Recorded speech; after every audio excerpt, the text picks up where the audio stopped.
So you're here because you want to know, why do you feel worse before you feel better? Why does it always seems that everything falls apart right when things are finally turning around? Stick with me because there is a reason for it, and it's actually really old. Okay, so I once saw this really funny cartoon. The first image was a nice graph, up and to the right. And that's how we think life should work: progress, easy, smooth, success, no struggle at all, no challenge.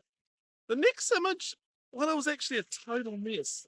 The line sort of still goes up and to the right, but it's up and down and back and forward and squiggly. It's just a squiggly mess. And that's it, right there.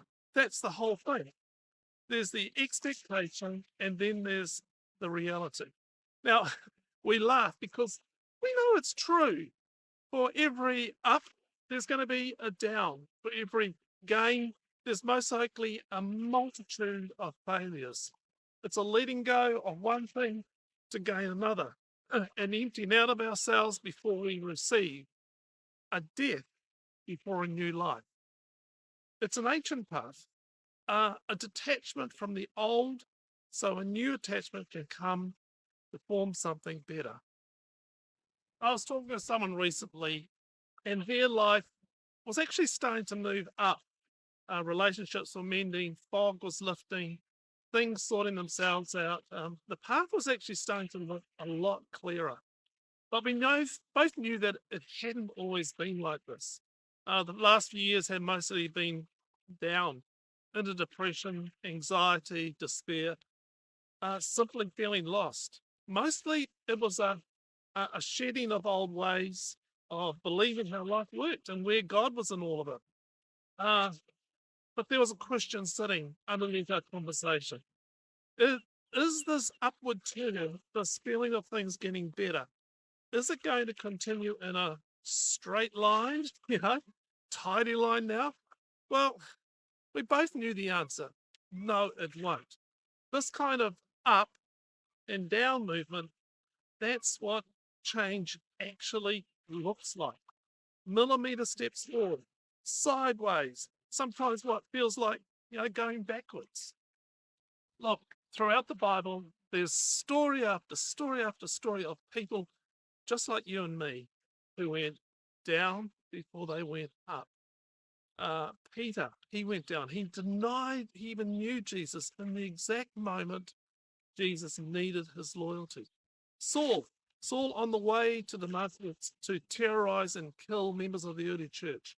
He was struck to the ground, but he rose from the ground as Paul, a new man, but a thorn in his flesh. Naomi.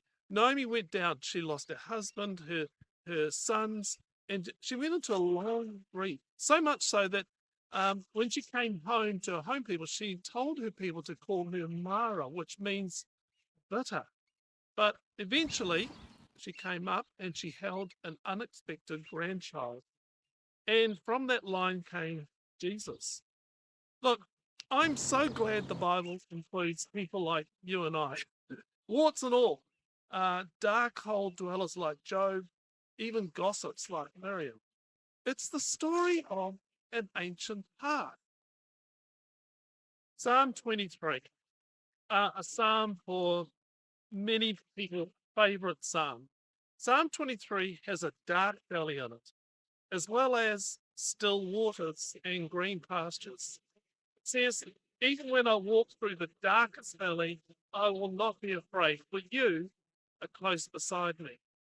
Your rod and your staff protect and comfort me. Look, maybe the dark valley part of the ancient path isn't a sign that you've left the path. It might actually be a saying you are on the path and just to persevere. If it's grief, if it's a loss of what was, that slow, non-linear dance of grief, that follows this exact same pattern of down before up shape. Sometimes the rock bottom is also the place where we finally come to our senses. The way the prodigal son did in the pig field. before he found his way home. Oh, those dark valleys, those places of facing yourself in all truthfulness. I believe that's where we examine what we've learned, what you've learned up until that point, that life runs in a certain way, that God is like this or like that. At this growth point, there's an invitation to unlearn some of the things, some of the ways of doing things, some of our old ways of thinking and behavior, because they no longer serve the new you that God is wanting to form. Then it's time to relearn something truer, something different. A new pathway of understanding invites us to walk it. The old pathway, well, that just loses its attraction. As we venture up, the old drops away and millimeters of learning become meters. Look, you can't relearn what you haven't first unlearned, and you can't unlearn without going down. This learn, unlearn, relearn is a pattern we repeat over and over and over again. So, how do we keep going?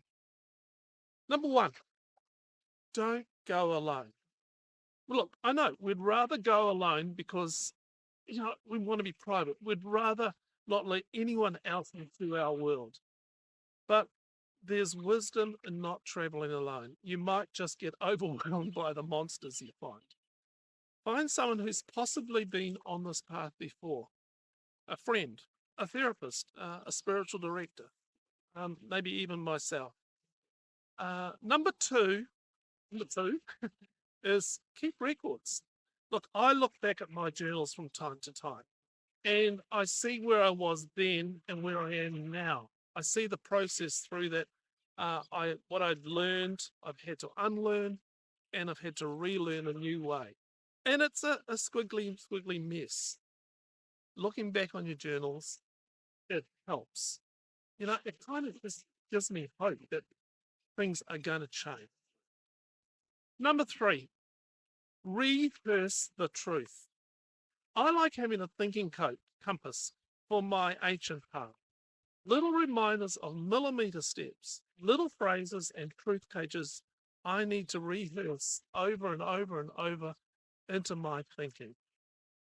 Ancient paths go up and down. They're never straightforward, never easy, but you're not alone. So let's keep taking the ancient path down, then up, down, then up. Follow me for more like this.